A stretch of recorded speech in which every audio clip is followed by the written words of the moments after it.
We now continue with Smurf. I don't think this website has many eyes on it anymore, and especially not on this board. I feel sick. I've kept this in for years and I can't keep it in anymore, even if I end up facing the consequences. I tried to find God, and I guess the first step towards forgiveness is admitting what I saw, and what I didn't even try to stop. I used to work as a sort of security guard, I guess you could call it. I worked for a pretty prestigious company, and we would often be contacted by various clients around the world, but mostly in the United States.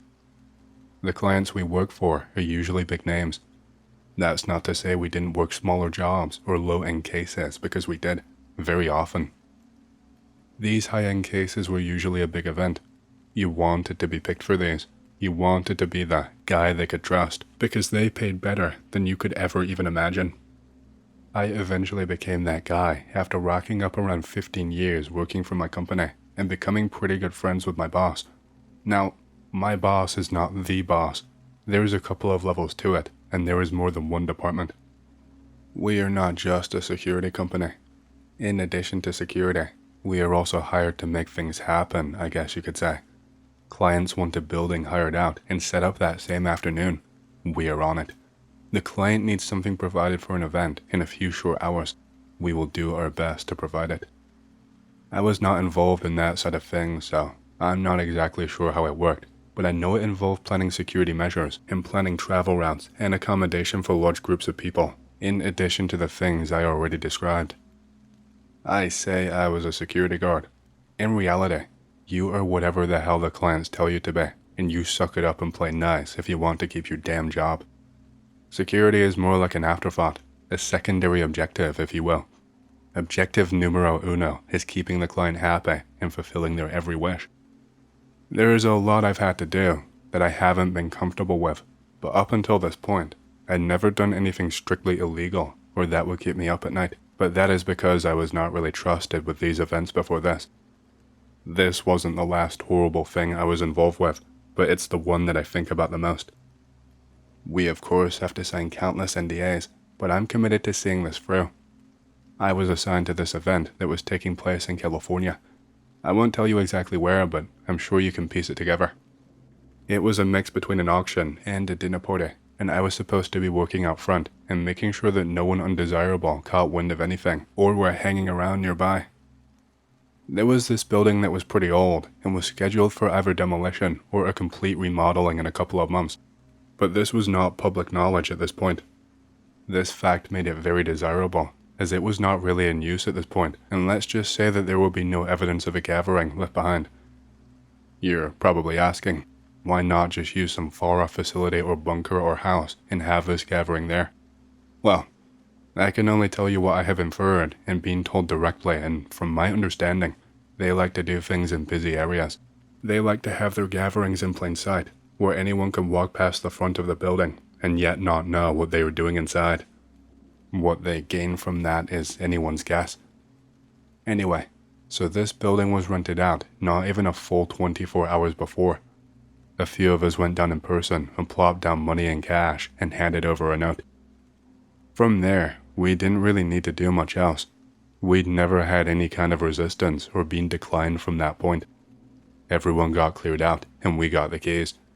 Money was no object for renting these places out. We might sometimes be asked for more, but even that was a rarity. We usually always took more than enough for the owners of the building to be satisfied at the payout. Sometimes they asked for more than a note, and we would gladly oblige. Anything from badges that we were given, to other documents, or even sometimes just a phrase. I'm sorry that I cannot be any more specific than that. I didn't really remember them a lot of the time afterwards anyway. The badge would just be an insignia or something else. Everyone present in the building at the time would also have to sign an NDA as per client request, but no one ever had a problem with it. Bosses and such already knew the deal a little bit beforehand, but we had to be sent to do some extra legwork, and plus, I think they liked to make a show of it. One time, a client even turned up early and told me how he enjoyed watching a crowd of people clear out of a building and being forced to drop everything at his behest. Anyway, So I was preparing for a long night ahead of standing outside and herding away stray homeless people trying to squat somewhere for free or where they could get high. I did a lot of scouting of the local area and looking at maps and checking out hotspots, etc. I had to make sure that no one tried anything funny or to get around the back. I also had to make sure that no one could see any of the guests enter the building without their permission. Now, aside from the homeless people, law enforcement can actually be a pretty big annoyance. Just the idiot beat cops looking to appear tougher than they are. It's usually scheduled ahead of time with the local police department so that officers know not to mess around near where the guests will be, but on some occasions, like today, it's a last-minute affair. I'm going to come across as some kind of a Timmy Tough Knuckles, but we have had to deal with police before. Only one time for me personally. It was a pair of idiots who were up our asses, asking for paperwork and IDs and trying to get inside the building. We checked with the client and showed them what we had to, but it was not enough for them. So the client told us to escort them inside, and so we did. And what happened was not pleasant, not at all. The client came down personally, and when they saw him they shit their pants and started practically worshipping him on their hands and knees. He said some things I didn't really understand, and asked why their superiors did not inform them, etc., and they started rattling off any excuse and sucking up to him. The client told them to apologize to me and a few other guards, which they did, and then he told us to beat them. We stood there shocked, and the officers had such a frightened expression on their faces. I froze for only a couple of seconds before I was being screamed at, and before I knew it, I was just wailing on the guy. So was everyone else. Kicks and punches until the guys were messed up. I think the thing that scared me the most was that they never even tried to fight back or make a run for it. They just stayed down on their knees and took the beating, and they even thanked the client after it was over. The strangest thing I've ever seen. Back on topic now. I remember I did get one heads up from my boss, which was really unusual and stuck out in my mind. He told me not to panic if people looked different. I thought he was joking. I actually laughed when he said it. Figured maybe he just meant weird outfits or maybe facial scars or body modifications. Maybe a strange birthmark that someone is sensitive about. I'd seen it all at this point anyway. So everyone was in place. We had a few guys inside and outside, in addition to the personal staff that the guests had brought along with them. The place was good and secure, and I think I sat tight for around 4 hours doing nothing but staring into the distance before anyone arrived. It was boring as shit, but is not uncommon. After this time had passed, and the guests had filtered in through a different entrance, a man in a really expensive-looking suit came out from the front doors and tapped me on my shoulder. He was not one of ours, so he must have been one of theirs. He just told me I had been chosen for tonight and would receive a special honor. He told me to follow him, and he turned and walked off without even waiting for me. Once I knew the guy was not looking, I made a face to the other guard who was outside, alongside me, as if to say, "Huh, enjoy standing outside doing nothing, idiot." He led me through the building without saying a word, which suited me fine. I'm not exactly the silent type, but I know how to shut up when needed. We walked down this long hallway, and once we got to this section with multiple doors leading into the same long room, he turned around, stopped me, and started patting me down. Full pat down. He even squeezed my balls and shit. After that, he asked me for my ID and I obliged. These people who work directly for the clients, we are always under strict orders to treat them as a mouthpiece, essentially. Anything they tell us to do, it's like it came from the client's mouth directly. Treat them the same way that you would treat a client, and so I did not say a word and complied with everything. After all of this, he started walking off again, and I followed him even further. We ended up in a part of the building I did not even know existed. Down some stairs, way down to a part that I did not know was even on the schematics. We got to another long hall, similar to the first one up top, but a lot colder. The stairs that we went down were winding and incredibly narrow, made of stone and looked really ancient. But once we got down them, everything looked pristine and with hardwood floors and luxurious carpets. There were lots of decorations on the walls, which did not at all fit the upstairs of the building. Lots of bits of weird clothing, clothing that looked cultural. Long robes, weird masks, things that I can only describe as artifacts, displayed on podiums and on walls. As with everything else, they looked rare and expensive. This guy gave me a change of clothes, basically identical to what he was wearing. He told me to strip naked right there in the hall, where a few workers were standing outside. I felt awkward, but I did it anyway. Then I was handed a mask and told to put it on. It was suffocating, but it fit right against my face. It wasn't some cheap thing made of plastic. Maybe brass? It smelled like brass. It was some kind of Norse-looking thing. I only know because it had what looked like runes etched into it, and the mask was some kind of a wolf, which I don't remember the mythology name of. He told me that it was part of the costume, as he put it. He told me that I was being given a very special honor, that I was being chosen as a witness, whatever that meant, and that very few outside the circle are ever chosen. Someone in the room, one of the guests, apparently saw me and wanted me, and so here I was.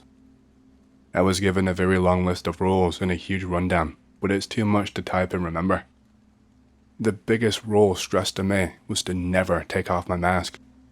It was customary for everybody attending to wear one, and removing it will get you punished.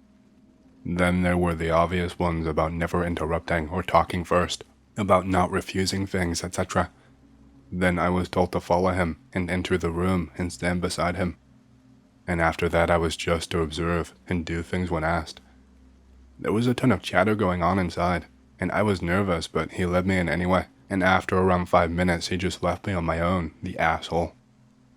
Everyone was seated in this kind of large semicircle on these ornate wooden chairs. Each and every one of them was wearing a mask of some kind like mine. There was a long table with white cloth set to the side across the room, but in front of the room where they were watching was a kind of a stage, I guess. Not actually a stage, but it kind of looked like it. One of the other mouthpieces informed me that there would be some kind of entertainment before a meal. The entertainment was strange, to say the least. They had people brought out, dressed in all kinds of weird robes and costumes, performing dances. At one point, people in robes led these people out who had metal chains around their necks and were forced to crawl around the stage and lick the floor while they cackled. Some of the guests were invited up to the stage to take control. They would walk them around, slap them, put their feet on their backs, and even stand on them like a surfboard or ride them like a horse. At the time I told myself that these were hired and paid entertainers, but that was just a lie to calm myself down. I am not an idiot, and I knew better than that.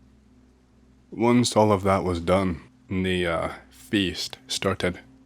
The table was set up, and all sorts of meals on those metal trays that you can wheel around were brought in. The food was strange and not things I had ever seen before. I guess they were regional delicacies from other countries. The smell coming from the plates was nauseating. Anything from bugs to these weirdly shaped eggs that were really pungent. At one point, this older woman who was wearing this mask that was greenish and was made out of wood and carved into a face. It had this really long bit of metal screwed into the front, like it was supposed to be a nose, I think. She looked in my direction and made a gesture with her finger, and I rushed over to her. She held her plate up and told me to smell it, and I did. It smelled like vomit, really. It made me feel sick, but I tried my best to hide it. It was some kind of really long bug, like a centipede or millipede or whatever, and it was wrapped around something else. Just wound around some other miscellaneous bit of meat over and over again, like it was a piece of rope or string. She told me to get on my knees, and I did immediately. She put her hands in my mouth and pried it open by grabbing the top and bottom set of my teeth and pulling, and I left my mouth open. She told me to stick out my tongue, and so I did. And she proceeded to grab whatever this food was and literally force it down my throat. I barely even got to chew it, and it tasted vile. It tasted like medicine that had gone bad. Everyone had stopped eating, and every single pair of eyes in the room was on me, and even though I could not see their faces, it frightened me, and I felt their stares burning a hole into my head. None of them laughed or said a word. The guy from earlier, the guy who brought me down here, he wheeled something in and brought it to the woman who called me over. He did not even look at me or acknowledge me. I just had to kneel there and wait. When the guy revealed it, it looked like some kind of egg, but not like one I had ever seen before. It was big, probably around the size of an ostrich egg, but it had these markings on it and some kind of scales. The scales that were on it were some kind of pattern. I figured it might be a decorative piece instead of food, but I found out very quickly I was wrong. The space was cleared on the table, and I was told to kneel actually on the table in front of people. I had genuinely never been more scared in my life at this moment. I thought this was my last job for sure. I was told that I passed their test and that they wanted to reward me. I was told to grab the egg and take a bite. I looked around a little, and again, no one was eating and all eyes were on me. It was so wet and slimy and gooey all at the same time. When I bit the egg, something exploded out of it, like when pus explodes, and it was this green kind of color. I started to gag and was about to vomit. I knew I could not keep it in my mouth, but one of the guests behind me grabbed my neck from behind and whispered in my ear. He told me that if I spat it out, then it would be considered disrespect and that I would be punished and then sent home and that I would never work an event again. I managed to force it down, I don't know how. Once I finished it, I was told to lie down and close my eyes and just lay there. And I did. I don't really know how much time passed as I laid there. 30 minutes? An hour, maybe? They all sat and ate, mostly in silence, with only occasional conversation. I just had to sit there and listen as they smacked their lips and bit into things. It was kinda gross. Once the meal was done, one by one, I felt people walk by me and touch my face. Their fingers were wet. Each and every one of them had something on their fingers and used two of them to make some kind of sign. As in, they drew something on my face in some kind of pattern I do not recall with their fingers. I think it was from the egg, because it smelled like it tasted. Afterwards, I was grabbed by the worker from earlier who brought me in here originally. He practically yanked me down from the table and told me to come with him.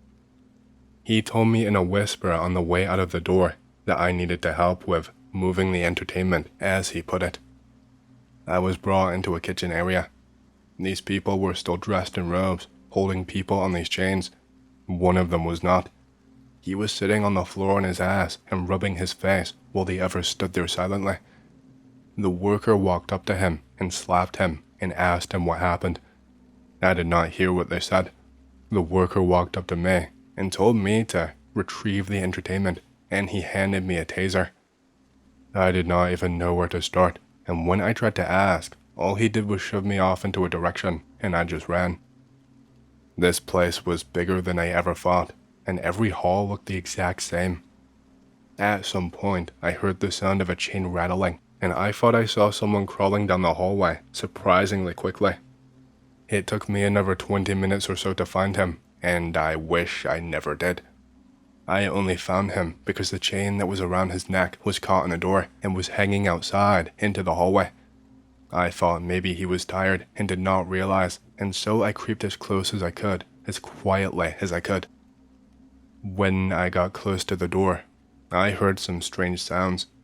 It sounded like he had maybe stolen food and was eating it. So I grabbed the chain at the very end and yanked the door open as quickly as I could. My eyes had maybe 20 to 30 seconds to register the sight that I saw before I dropped the chain and ran back to the kitchen as quickly as I could. When I was tongue-tied and could barely get the words out, the worker realized what I was saying and he grabbed me by the arm, escorted me outside around the back, took my mask from me, and told me to head home immediately. I did not even get the chance to talk back or ask him why or anything like that. I was just sent home.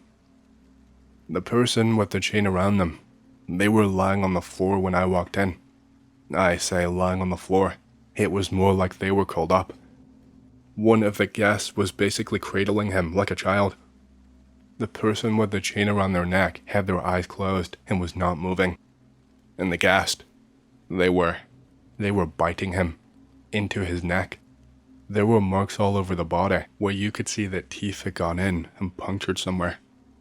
And there were little bits of the top layer of the skin peeled off everywhere on the body, just patches here and there. And the guest, they didn't look like a guest. They had removed their mask so I could see their face. Only, it wasn't human. Half of it was. The other half was what I could only describe as scaly and tinged green. It looked coarse and rough, but was a few different shades all put together. One eye on the side where they had scales was this weird color. This is going to sound goofy and completely break the seriousness of what I'm trying to tell you, but the closest example I can give you is that someone took the Eye of Sauron and shoved it into their eye socket. Only it wasn't as intense and was much duller. The guest had these stress veins all over their face, on their forehead and cheeks and just everywhere on their face. These were also a deep dark green and looked like they might pop any second. I only remember one more thing.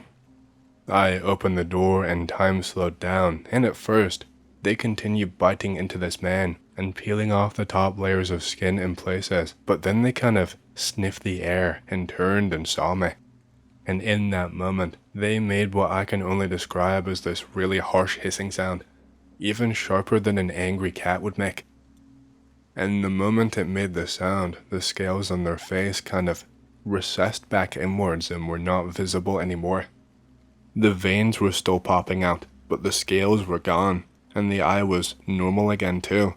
So I mean, the skin, the human skin was back. Their skin looked normal again. And I turned and ran when I saw this. No one ran after me or called out to me or anything. No one came to grab me once I got back. I have no idea what was going on still to this day, or what that person actually was. If maybe there were more like them. The only thing I could think of on my way home was the advice that my boss gave me before my shift. I don't know why, but I never got punished for this. I don't know if it was through sheer luck or something else entirely. My boss did sit me down for a serious chat, but it was very vague, I suppose. He never said anything outright. I worked more jobs after this, but never anything on the same level. Never directly with any clients ever again. Never interacted with another like I did that day. I was always on the outside of events afterwards. One thing I will say is that I was violently unwell for around 2 or 3 weeks after that event. I chalked it up to stress, but I wonder if maybe it could have been something else. I remember vomiting something up, and my vomit being chunky and a slightly different color, but by that point, I had not eaten anything in about 3 days, and should not have had anything in my stomach left to get rid of. That's, all I can tell you, X. I'm sorry if it wasn't more detailed. All I can do is sit and live with the shame, knowing I probably saw someone being killed and could do nothing but run away and cry. I wish I'd just worked a normal security job. No amount of money is worth what I saw and the guilt that I have to live with. Hey, hope you've enjoyed the story so far. If you want to hear more, make sure to subscribe, like the video, and leave a comment because it lets YouTube know you like the content and helps more people to see these videos. My next big goal for the channel is 100,000 subscribers, and as a celebration, I will be doing a Q&A video once we hit that goal. Thank you, and back to the stories. This is my old man's story, typed out by him in his own words. Not strictly supernatural, but still a story that gives us both chills. I'm posting in 2 parts, no green text. It was in Newfoundland that the most scary event of my life took place. It was Christmas time, 1981, and I was just 8 years old. In recent days, a 14-year-old girl named Dana Bradley had gone missing. As was usual for Christmas, we went out to look for a tree. In Newfoundland, you'd be a fool to buy one. The best spot for Christmas trees was a place called Cape Spear, which incidentally is the most eastern point of Canada. Cape Spear is very large and sparsely populated, but we were not surprised to see another car pull off a few hundred meters ahead of us as we prepared to head into the woods. From out of the car came another family, complete with kids and a dog. Well, despite the fact that we were in a forest, we had a hell of a time finding a tree. We trudged all over the place to no avail. Eventually, my mother got tired and decided to take a rest. We spotted a large rock where we could sit down while my father searched for the perfect tree. The rock was in a clearing, which was circled by trees. After a few minutes on the rock, I got bored and started looking and wandering around. There was nothing but forest, but then I thought I caught a glimpse of someone looking at me from the trees. It was only a brief image, so I was not sure if I had actually seen it or not. I peered into the woods, but it was starting to get dark, and I could not see anything. At 8 years old, I had no suspicions, and so I started walking towards the woodline, still unsure if someone was there or not. The woods were about 50 meters away from the rock that we were sitting on, and I was nearly halfway there when all of a sudden, I heard a loud yell coming from behind me. My father had just returned with our tray, and we were ready to go. I thought no more of what I saw until later that night. We were all sitting around listening to the radio and decorating the tray when a news broadcast came on, which still gives me the shivers. They reported that the body of Dana Bradley had just been found at Cape Spear, right where we had been looking for our tray. Apparently, the other family's dog had sniffed it out. I was nearly paralyzed with shock and fear. What had I seen? Was it the murderer? Was it the victim? Was it even real? To this day, I do not know what I saw, if anything. All that Christmas, I felt a chill from our tray, as if it could never warm up from being outside. I wondered what it may have silently witnessed in those dark woods.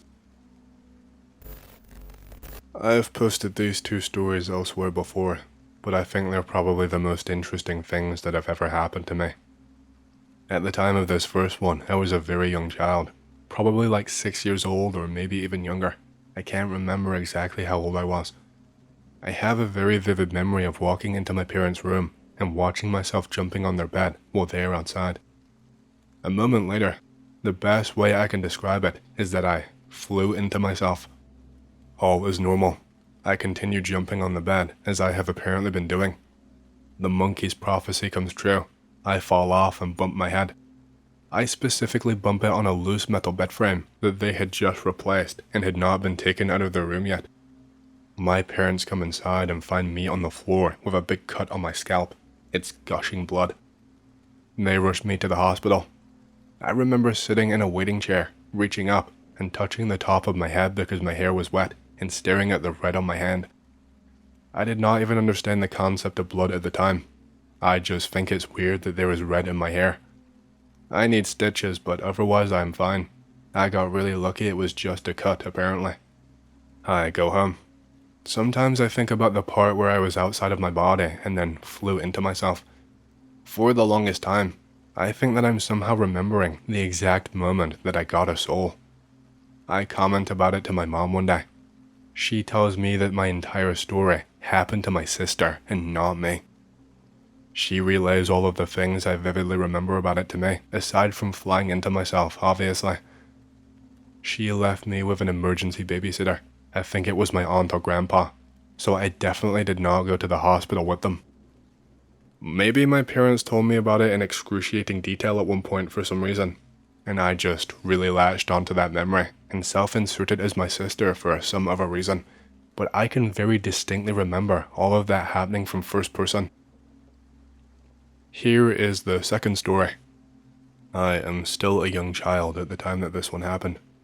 I am building a blanket tent in the living room. I think I'm watching Digimon. I was a very emotionally closed-off child. I was actively afraid of having an emotional response to things. I have no idea why. It's an episode where something sad happens. I think it was a Leomon episode. This episode is about to become sad senses kick in. My default response is to cover my head with a blanket until the episode is done being sad. I still see the TV. I adjust the blanket. The blanket did have a hole inside of it, after all. I can still see the TV. I am confused. I realize I can just close my eyes and achieve the same effect. My eyes are now shut tight. The episode is still playing out in front of me, just fine. I cover my eyes up with my hands. I can still see it. My stupid child brain has exhausted all of my options. I can't possibly just leave the room, turn around, or turn off the TV. The implications suddenly begin sinking in on me. I am suddenly very distressed that there is something seriously wrong with my eyes. So I go to my mom. I am a dumb child, and I cannot properly articulate what my eyes are doing. I end up wording it as, I can't not see things. My mom, obviously, does not understand. She thinks I'm complaining that it's bedtime, and I can't see more of my show or something to that effect. I go to bed and hope that when I wake up, this will just turn off. It doesn't turn off when I try to go to sleep. The lights are off, but it looks like I have a dim flashlight shining against wherever my eyes are pointed. I lay in bed, staring at the ceiling all night long, trying and failing to make myself sleep. In the morning I have to go to school, and I am exhausted. Randomly, in the middle of the class, I do a yawn, a big yawn, and then I close my eyes. Blackness. My eyes are suddenly working normally again. I go on with the day. I go home, go to sleep, and my eyes never did that shit ever again. I have a few others, but I feel like those ones feel more like vivid dreams than actual memories like these ones.